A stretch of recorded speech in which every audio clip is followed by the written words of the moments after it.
Madam के चाहने वाले जानना चाहते हैं कि मैडम का हाल क्या है और हेल्थ अपडेट क्या है और कब क्या हो रहा है। सच पूछो तो सबसे ज्यादा व्यूज जो है मैडम के उसके ऊपर ही आ रहे हैं। अब ऐसे में जहां आईबी फैमिली बिल्कुल कुछ भी बोल नहीं रही है और कभी सामने नहीं आ रही है, इवन देन डब्बा भी कोई अपना व्लॉग लेकर सामने नहीं आ रही है, जबकि वो कभी भी नहीं रुकती है। ऐसे में फेक न्यूज की मैं बात नहीं कर रहा, फेक न्यूज तो पता नहीं क्या क्या कह रहे हैं, तो ऑफिशियली इनकी कोई भी न्यूज सामने नहीं आ रही है। ऐसे में एक जो चैनल है आरती ने जिस तरह से उस चैनल को पेड चैनल की तरह यूज किया, सबसे पहले मैडम और जनाब की उसी ने क्लिपिंग प्रोवाइड कराई उस चैनल को। ये चैनल जितनी घटिया हरकतें कर रहा है, इसलिए हम उसका नाम नहीं ले रहे हैं। ये मिर्च मसाला जो चैनल है, इसने नई अपडेट क्या क्या दी है और किस तरीके से दी है, वो सब हम आपके सामने रखते हैं। तो मैं और भी कुछ अपडेट आपके साथ शेयर करेंगे, बने रहिए हमारे साथ। आज की चर्चा में आपका स्वागत है। जो लोग चैनल पहली बार आए तो प्लीज सब्सक्राइब कर लें और बेल आइकन भी दबा दें, जिससे कि आने वाली वीडियो की इन्फॉर्मेशन आपको टाइम से मिल जाए।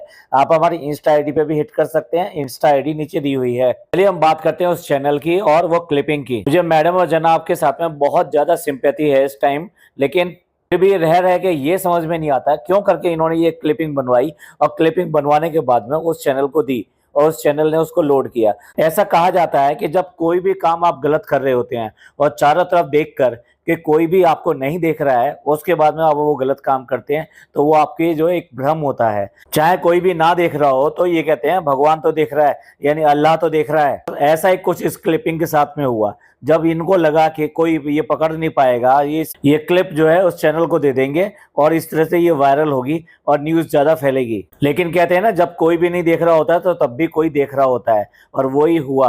वो क्लिपिंग के साथ साथ आरती का पूरा अक्स उस शीशे के सामने आ गया, यानी कि उस ग्लास के में आ गया, जिसमें बिल्कुल साफ दिखाई दे रहा है कि वो वीडियो शूट कर रही है। लिटरली मैं बिल्कुल समझ नहीं पाया। अगर आपको कुछ लगता है कि आपकी समझ में आया तो आप बता सकते हैं कि इन्होंने वो वाली वीडियो क्लिपिंग क्यों बनवाई। तब तक शायद इनको इतनी सीरियसनेस नहीं पता होगी इस बीमारी के बारे में। इसके अलावा मैं कुछ भी नहीं सोच पा रहा कि ये क्यों करके इन्होंने क्लिपिंग बनवाई, क्योंकि अगर इतनी गंभीरता से इन्हें पता था कि ये क्रिटिकल इलनेस है जिसका ये नाम ले रहे हैं मैडम, मैं नाम लेना अच्छा नहीं समझता, क्योंकि दुश्मन को भी इस तरह की बीमारी ना हो। तो इन्होंने पता होता तो डेफिनेटली ये इस तरह की काम नहीं करते। भाई ऐसे टाइम में आदमी इतना डर जाता है, इतना डर जाता है कि उसके हिसाब से कोई भी प्रपंच करना, कोई ड्रामा करना, कोई इस तरह की चीजें करना, नौटंकी करना, ये उससे बस की बाहर होती है। वो आदमी इस तरह का नहीं कर सकता। तो चलिए मान लेते हैं कि ये जो है आरती के दिमाग की उपज होगी और आरती इनकी मैनेजर है, तो उसका काम है पीआर का काम करना, वही उसने वहां पे किया। लेकिन जब तो आप ही की मैनेजर कर रही है और आप सामने से उसको देख रहे हैं और एंड टाइम पे जाके उसको मना करते हैं कि नहीं नहीं नहीं ये रहने दो, ऐसा शूट मत करो, हम इस कंडीशन में नहीं है, तो ये बात तो आप पहले से भी कह सकते थे। और अगर वो आपकी हेल्प के लिए आई थी कि ठीक है भाई वो डॉक्टर को दिखाने जा रहे हैं और प्रॉब्लम है, तो वो आपके साथ होनी चाहिए थी, जैसे कि आपने देखा डब्बा के साथ किस तरह से थी। चलिए इस सब के बारे में अभी बात नहीं करेंगे, क्योंकि फोकस जो है मैडम की इलनेस है, मैडम का सही ठीक होना है। तो जहां एक और कोई भी अपडेट नहीं आ रही, तो ये चैनल एक बार फिर से एक्टिव हुआ है। पहले तो इतनी सड़ी हुई मतलब रिकॉर्डिंग या ये कहिए इतनी सड़ी हुई इसने रिपोर्टिंग करी और कुछ नहीं मिला, तो नान के साथ में, और वो पूछ रहे हैं, नान से पूछ रहा है कि भाई क्या हो रहा है, कैसा है, अब उनकी तबीयत कैसी है। यार ये तो हद हो गई, ये तो एक लिमिट है। यही चैनल जो वहां पे हॉस्पिटल के बाहर तैनात था और वो फनी की भी क्लिप ले रहा था, यहाँ तक कि जनाब आए जब और मैडम आई वहां पर, तो उसको पता था। तो भैया क्यों करके वो क्लिपिंग लेना भूल गए, कैसे करके भूल गए? जो इम्पोर्टेंट चीज थी वो तो तुम दिखाना भूल गए, और उसके बाद में डब्बा भी वहां से उस हॉस्पिटल से निकल के गई होगी। अगर तुम्हें इतना ही बड़ा इवेंट लग रहा था उसके बेटा पैदा होने का, तो फिर वो क्यों नहीं शूट किया? मानते हैं वो क्लोज शॉट बिल्कुल भी नहीं लेने देगी, क्योंकि उसमें उसका बच्चा दिखाई दे सकता है, लेकिन आप लॉन्ग शॉट और उसको जाते हुए आते हुए, जैसा कि ये काम करते हैं, ये चैनल वाले इस तरह का काम करते हैं, मिर्च मसाला वाले बड़े घटिया यहाँ पे रिपोर्टिंग करी है इन्होंने। ऐसे ही इनके इन सब वीडियोस के ऊपर व्यूज आए हैं। जहां इनके वीडियोस के ऊपर लाखों व्यूज आते हैं, वहां यहाँ पर कुछ भी व्यूज नहीं आए। चलिए अब इस चैनल का कुछ नया कारनामा बताते हैं। उसमें कुछ कारनामा इन्होंने फेक किया है और बाकी कारनामा घुमा फिरा के इससे रिलेट करने की कोशिश करी है। पहली खबर ये है कि मैडम जब बिग बॉस में गई थी, तो बिग बॉस में जो कंटेस्टेंट थे उनमें से एक कंटेस्टेंट दीपक ठाकुर थे। दीपक ठाकुर जो है एक गायक हैं और वो उस टाइम में काफी मशहूर हुए थे और उनका जिस तरह से भोलापन था उसकी वजह से भी वो काफी फेमस हुए थे बिग बॉस के अंदर। और बिग बॉस के जो कंटेस्टेंट जो जीत सकते थे उनमें उनका नाम काफी ऊपर था। अक्सर वो जो गाने वहां पर गाया करते थे बिग बॉस में, और मैडम ने एक उनके गाने के ऊपर डांस भी किया था जो काफी फेमस भी हुआ था। तो चैनल ने उनसे रूबरू होने की बजाय शायद फोन या इस तरह से कांटेक्ट किया और उसके बाद में जो उन्होंने कहा मैडम के बारे में कि उनको ये सुनकर बहुत ज्यादा दुख हुआ है और जो बीमारी है वो अपने आप में खुद ही इतनी खतरनाक है कि उसको सुनकर कोई भी डर सकता है। तो वो उन्होंने प्रे करा कि भाई वो जल्दी से जल्दी ठीक हो जाएं और वो जल्दी ही ठीक होकर वो वापस आए एक अच्छे आदमी की तरह। अगर किसी को भी पता चलेगा कि भाई इस तरह की बात है तो वो जो कहेगा वही उन्होंने वहां पर कहा कि भाई वो जल्दी से जल्दी ठीक होनी चाहिए और वो ऐसी इंसान नहीं है, वो बहुत अच्छी इंसान है। साथ साथ उन्होंने ये भी बताया कि उनकी सिस्टर का नाम भी दीपिका है। इस तरह से वो उसको अपनी सिस्टर मानते थे और अक्सर जो है उनकी जो नोक झोंक होती थी या कोई ऐसी बातें वो कह दिया करती थी तो वो अपनी सिस्टर मान के उसको भूल जाया करते थे। दीपक कहते हैं कि वो ये सुनकर बहुत ज्यादा शॉक हो गए इस तरह की बीमारी और इसको सुनकर। उनका कहना है कि 105 दिन वहां पर रहने की वजह से वो मेरी फैमिली की तरह हो गई थी और मैं उनको सिस्टर ही समझता था। वो कहते हैं कि वो सकते में हैं और वो इतनी हिम्मत नहीं जुटा पा रहे कि उनको फ़ोन करें या फिर उनको एक मैसेज भेजें कि आप जो है स्ट्रांग रहिए और ये सब ठीक हो जाएगा। यहाँ पे दीपक कहते हैं कि किसी से ऐसा रिश्ता बन जाता है अंदर ही अंदर, जरूरी नहीं है आप उससे रोज मिलें, उससे फ़ोन करें। अब हम तो यही कहेंगे कि ये दीपक की अच्छाई है और ये इनकी अच्छी बात है कि वो इस तरह से कह रहे हैं, जबकि वास्तविकता ये है कि आपस के दोनों के रिश्ते बिल्कुल भी अच्छे नहीं थे। और फिर अब देखिए ये 2018 में ये आया था, अब 2025 चल रहा है। इस 7 साल में कभी इनकी कोई मुलाकात नहीं हुई, कोई मैसेज नहीं, कोई कॉल नहीं, कुछ भी नहीं।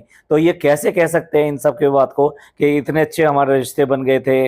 मैडम ने कभी भी इनसे अपना संबंध जो है इस तरह से नहीं रखा। और दूसरी बात मुझे तो आती है इन चैनल वालों को, मतलब जो है वहां पर पहुंच गए उसकी बाइट लेने के लिए। आप बताओ आपको कैसा लग रहा है कि उनको इस तरह से उन्होंने खुद आके बताया है कि उनको सेकंड स्टेज सी है। भाई देखो, जिसको भी दुआ देनी होगी, जिसको भी बात करनी होगी, जिसको संपर्क करना होगा वो डायरेक्ट करेगा।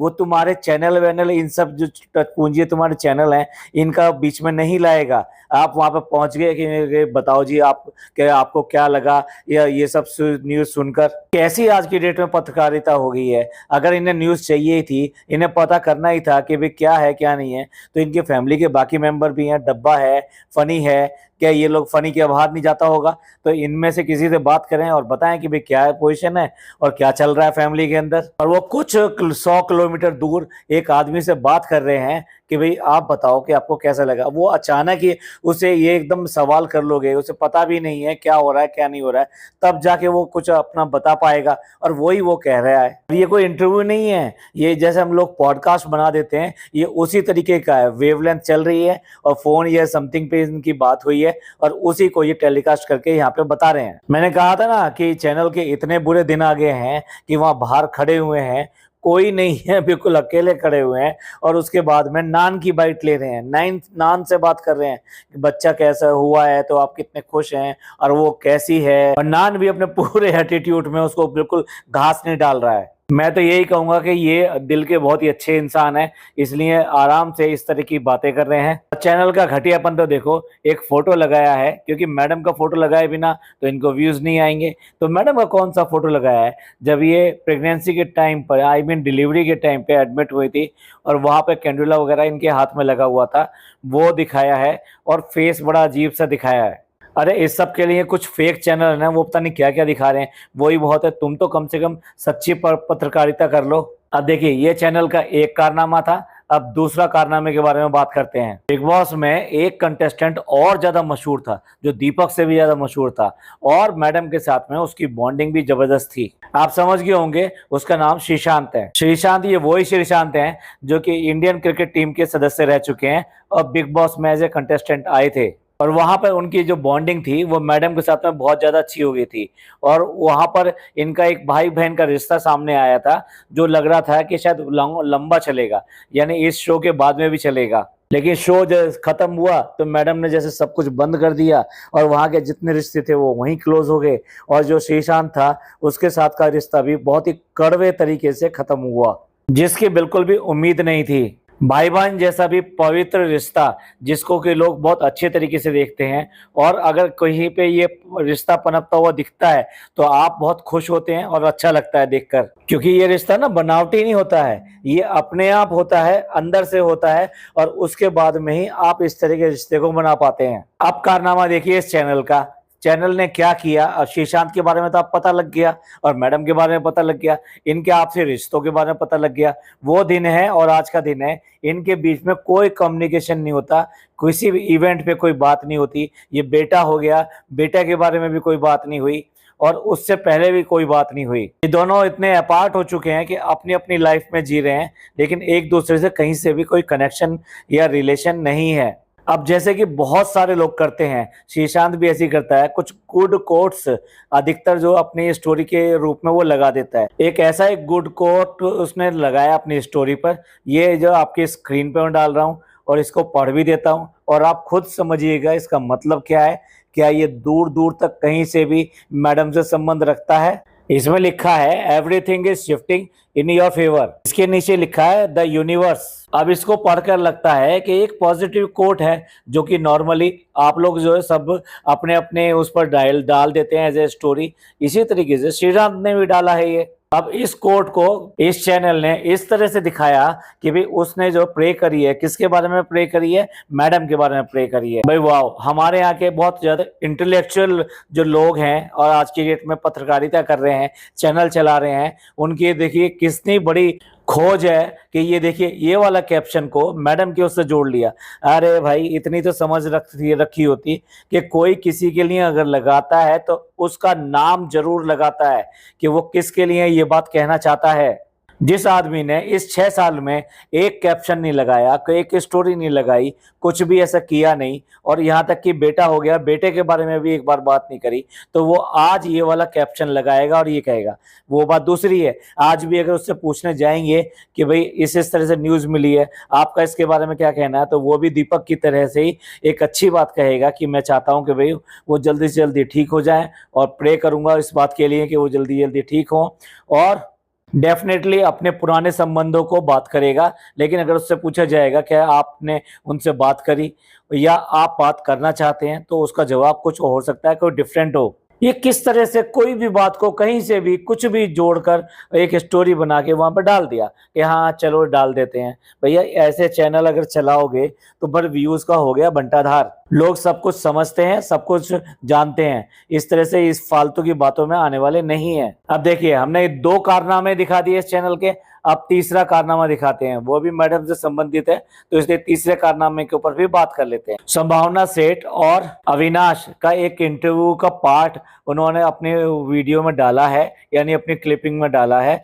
जिसमें वो मैडम के बारे में बात कर रहे हैं। अब ये जो इंटरव्यू का अंश है, इसको देख के बिल्कुल भी नहीं लगता ये किसी भी तरीके से हाल ही में लिया गया है, क्योंकि ऐसा कैसे हो सकता है कि आप किसी से इंटरव्यू में उसके बारे में बात कर रहे हैं और उसके बारे में वो एक लफ्ज ये ना कहे कि हमें बड़ा दुख हुआ उनकी बीमारी का इस तरह से नाम सुनते हुए, और हम ये प्रे करते हैं कि वो जल्दी से जल्दी ठीक हो जाए। ऐसा कौन सा इंसान है? अगर आज भी संभावना के पास जाके कोई इस बारे में पूछना चाहेगा तो डेफिनेटली वो इसी तरीके की बातें करेगी। बट उस इंटरव्यू में क्या है, जो इंटरव्यू का ये क्लिपिंग लगा रहे हैं, उस इंटरव्यू में वो बात कर रहे हैं उसकी व्लॉगिंग के बारे में, उसकी फैमिली के बारे में, कि वो फैमिली उसकी बहुत अच्छी है, बहुत पॉजिटिव फैमिली है, आपस में बहुत ज़्यादा इनकी बॉन्डिंग है, बहुत ज़्यादा प्यार है, और मैं अक्सर जो उनके व्लॉग और ये सब देखते हैं। साथ साथ ये भी कह रही है कि मेरी उससे आज तक कभी कोई मुलाकात नहीं हुई, हम लोग आपस में जानते भी नहीं है, लेकिन हाँ मैं उनके व्लॉग देखती हूँ और डब्बा के भी व्लॉग देखती हूँ। सबसे पहले तो मैं ये बता दूं कि ये बिल्कुल झूठ झूठ है। झूठ झूठ यूँ है कि आपस में इन दोनों की कभी बात नहीं हुई। ठीक है, पता है कि वो ब्लॉगर हैं, ये है, और ये नहीं पता कि वो फैमिली की वजह से ही इतने ज़्यादा ट्रोल होते हैं। आईबीज जो है ना, वो इसी वजह से ट्रोल होते हैं क्योंकि वो फैमिली में एक गलत टाइप की बॉन्डिंग को दिखाना चाहते हैं जो वास्तव में है नहीं। और क्या इनको पता नहीं होगा कि ये लोग जो किस तरह से ट्रोल होते हैं? यहाँ संभावना सेठ ये कह रही है कि भाई मैंने उनसे एक बार कहीं से वो नंबर निकलवाया और नंबर निकालने के बाद में उससे बात करी। अब वो कि जो बात करी थी मेरी थोड़ी प्राइवेट है, मैं उसको जो है सबके सामने बात नहीं कर सकती, पब्लिक में नहीं बता सकती, लेकिन एक बार ही मेरी उसके कॉल के ऊपर बात हुई थी। अच्छा, अब ये जो बात हुई थी ये भी काफी दिन पहले की बात है। ये कब की बात है कि मैडम का तो ये डिलीवरी हो गई थी, उसके बाद में मैडम से इन्होंने संपर्क किया। और किसके लिए संपर्क किया? आईवीएफ के लिए संपर्क किया। ये पहले भी एक बार वो बता चुकी है कि मैंने दीपिका से बात करी और उनसे उनके आईवीएफ के बारे में डिटेल ली, और तभी पहली बार ये खुलकर सामने आया कि मैडम ने ये जो डिलीवरी कराई है ये भी आईवीएफ डिलीवरी थी। काफ़ी ज़्यादा इस सबके बारे में बात होती थी, इनकी प्रेगनेंसी के बारे में और डिलीवरी के बारे में, लेकिन खुलकर ये बात जो सामने आई थी ये संभावना सेठ की तरफ से ही आई थी। और यही वो प्राइवेट बात थी जिसका वो जिक्र कर रही हैं कि हमने एक फर्स्ट टाइम उनसे कॉल पे बात करी और डिस्कस किया, और वो यही चीज़ थी क्योंकि संभावना सेठ ने भी अपना आईवीएफ कराया था और वो सेम क्लिनिक से कराया था, सेम डॉक्टर से कराया था। तो भाई चैनल वालों, बाज आ जाओ अपने इन सब हरकतों से। जो न्यूज़ है उसको सही तरह से दिखाओ, उसको तोड़ मरोड़ तो बिल्कुल भी मत दिखाओ, क्योंकि लोग जो है सोशल मीडिया पर लगे रहते हैं। अब ये जो क्लिपिंग है ये डेफिनेटली ये 101% पुरानी क्लिपिंग है, क्योंकि कहीं पर भी मैडम की बीमारी का, उनके अच्छे होने का, उनके साथ में प्रेयर करने का, दुआ करने का कोई बात नहीं हो रही है। तो ये चैनल के कारनामे हैं जो इस तरह से कर रहा है। अरे है, अगर आपको कुछ अपडेट देना ही है या आप मैडम और जनाब के बारे में बात करना ही चाहते हैं तो ऑफिशियल सोर्सेज से कीजिए ना। जाइए, जाके आरती का इंटरव्यू लीजिए, जाके जो डब्बा का इंटरव्यू लीजिए, जाके फनी का इंटरव्यू लीजिए। जो घर के लोग हैं ये सारे लोग बता पाएंगे कि इन एक्चुअल में क्या चल रहा है और क्या डेवलपमेंट हुआ है। पर नहीं, ये किस तरह की हरकतें करते हैं ये हमने शुरुआत में भी बता दिया। उस बच्चे से पूछने की कोशिश कर रहे हैं, बाहर खड़े होकर फनी का इंटरव्यू ले रहे हैं, लेकिन जो बात इनको वहां पे बाहर खड़े होकर करनी चाहिए थी वो ये कर नहीं पाए। चलिए एक और स्क्रीनशॉट लगा रहा हूं और फिर उसके बारे में बात करते हैं। अभी ये कैप्शन तो आपने देख ही लिया होगा, ये बेसिकली कि एडवर्टीजमेंट है एक एग्जीबिशन का जो कि मीरा रोड पे ही लगाई जा रही है। और ये जो नाम लिखा है सैंड स्टोन, ये जनाब और मैडम की बिल्डिंग का ही नाम है जहां पर ये एग्जीबिशन होने जा रही है। ये 2 दिन की एग्जीबिशन 31 और 1 जून को है। अब मैं कोई एडवर्टीजमेंट नहीं कर रहा हूं इनका, मैं ये बताना चाहता हूं कि जब अपने ही प्रेमिसेस में हो रही है तो क्या डब्बा अपने आप को रोक पाएगी? क्योंकि अब आज की डेट में उसके साथ में लाचारी कुछ नहीं होगी। इतने दिन हो चुके हैं, वो आराम से चलने फिरने लायक हो गई होगी। और एग्जीबिशन ये उसका एक फेवरेट टॉपिक रहता है। मॉल्स में जाना, एग्जीबिशन में जाना, ये उसका व्लॉग का मेन कंटेंट होता है। तो क्या वो अपने को रोक पाएगी यहाँ पर जाने से? और ये जो ऑर्गेनाइजर हैं ये उसको इनवाइट करेंगे इस चीज के लिए, या फिर ये इसलिए नहीं करेंगे कि डब्बा जो है किसी और कम्युनिटी को बहुत ज्यादा फोकस करती है? अब भाई देखने में, सोचने में ये लग रहा है वो कैसे अपने आप को रोक पा रही होगी। उसका कोई व्लॉग नहीं आ पा रहा, वो कोई कंटेंट नहीं डाल पा रही, जबकि इस समय वो कंटेंट से भरी हुई है। लगता है ऊपर वाला भी उसकी परीक्षा ले रहा है, उसका एक एग्जाम ले रहा है कि देखते हैं तेरे को इतना ज्यादा पैसे का वो है। असल में क्या है, किसी को इतना ज्यादा घमंड नहीं करना चाहिए। इसको इतना ज्यादा व्लॉगिंग का है कि किन्हीं भी परिस्थितियों में इसका व्लॉग आना ही आना है। इसको हर चीज को कैश करना ही करना है। तो जब उसका कैश करने के लिए एक बम्पर जो है लॉटरी टिकट लगा और तभी जो है ये सब हो गया, और दुर्भाग्य से ये सब चीजें उसकी रह गई। अब जैसी उसकी आदत है, लग तो यही रहा है कि वो डेफिनेटली इस सब के लिए मैडम को उत्तरदायी ठहरा रही होंगी। ये नहीं कि अपनी किस्मत को बोल रही हो कि चलो मेरी किस्मत में ये चीजें नहीं थी। कुछ कमेंट हमने ऐसे ही पढ़े कि वो जो है बाज आ ही नहीं सकती, वो जो बहुत सारे व्लॉग और ये सब जो कंटेंट जो बना बना के रख रही होगी और उसके बाद में अपलोड करेगी। चलिए देखते हैं वो क्या करेगी और क्या नहीं करेगी। इस एग्जीबिशन में अगर जाती है तो कहीं ना कहीं से कोई ना कोई कैप्शन तो आ ही जाएगा, क्योंकि कई सारे लोग ऐसे हैं जो इनकी बिल्डिंग में रहते हैं और एक रेडिट सब है उसके ऊपर ऑलरेडी एक्टिव रहते हैं, तो कई बार वहां से पोस्ट आ जाती हैं। तो चलिए हम एंड करते हैं इस बात से कि मैडम की जल्दी से जल्दी कोई अच्छी खबर आए और उनकी तबीयत के बारे में अच्छा अपडेट मिले। चलिए इस सब के बारे में जो अभी हमने अपडेट दी आपको, इस सब के बारे में आपका क्या कहना है? या फिर जनाब ने क्यों करके क्लिप जो है आरती से बनवा के अपलोड कराई होगी और खुद मना किया होगा? इसके पीछे की क्या स्टोरी है, इसके सब के बारे में आप अपना कमेंट करके जरूर बताइएगा। ये पॉडकास्ट आपको अच्छा लगा हो तो प्लीज लाइक कीजिए, सब्सक्राइब कीजिए, शेयर कीजिए। थैंक यू, धन्यवाद, शुक्रिया।